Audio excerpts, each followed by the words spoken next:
سلامونه مې ومنئ. د ولس غږ خوږې مینولې د دوستۍ ملګری امین وزیر یم. نن د یوې اهمې خپرونې سره د دوستۍ په درونه خدمت څخه حاضر شوی یم. ډېر په بخښنه سره د ډېر وخت نه مې په ذهن شوه یوه خبره مې په ذهن شګردش کړ چې مو وویل چې په دې باندې یوه ویډیو جوړول ضروري دي. حالانکې که نن سبا میشتو وکسي هر سړی وي شور دی پوه دی په هر څه باندې پوهېږي. میشتوس که وکسي د میشتوس په پښتانه سیمه کښې نور قومونه ته ونه پکښې درېمي.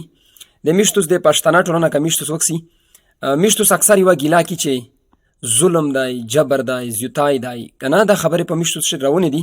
الله دا وکړو چې امن راشي په دې سیمه باندې.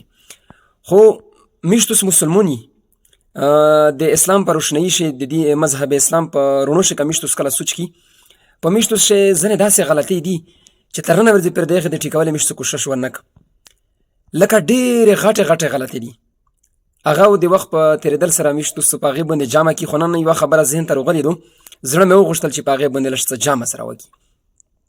الله تعالی فرمایلي دي، علما کرام یې قرآن یې احادیث یې خدای وي چې دا ویلي دي چې و انسانه ته د مځکې په ول رحم وکړه او په تو باندې د اسماني ول رحم وکړو.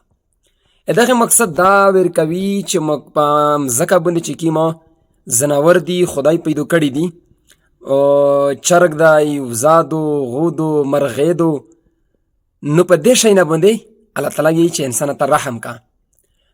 نو په دې حواله سره مې ځي په ځي مې ولیدلې د وخت په تېرېدل سره د میشتوس په علاقه کښې ځینې مې داسې ځوانان ولیدل چې سره ارجامه وي، چرګون یې وله خلوص کړي وي، چرګون یې جنګول. الله ګواه ده چې هغه چرګون شي هغه یو چرګ چې کوم دومره یې خروب که چې مړ شه. او داسې حالات مې ولیدل چې سپي جنګېدل. د میشتو په علاقه شوه چې د سپي مې سپي خاص سره جنګوي. او بل ځای کړي چې مې داسې لیدلي دي په خپلې سترګې کوشلي کسونه وي زرکون مې سره جنګول، دومره مې سره خروب کړل چې خیري و په هغې کښې یو زر که مړ شه.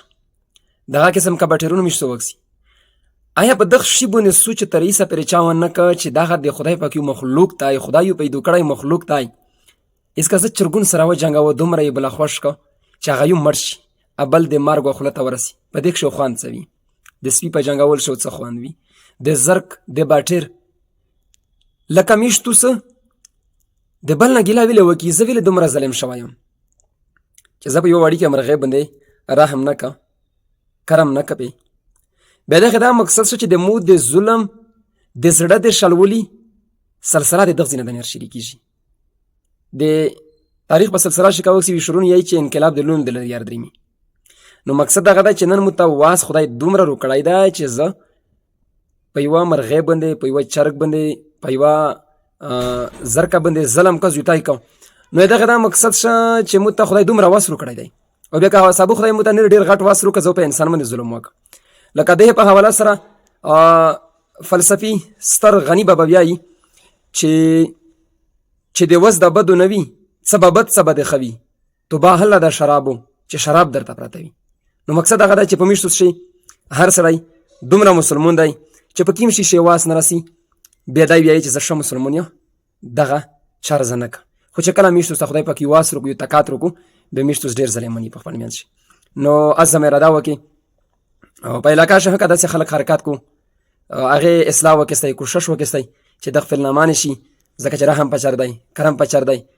مخلوقات چې کوم دي، ځناور چې کوم دي دا د انسان د پوره الله تعالی پیدا کړي دي او تبدور یې ورته جوړ کړي دي. نو بیا که داسې خبرې شوي وي بخښنه غواړي. تر بیا د خدای په امان.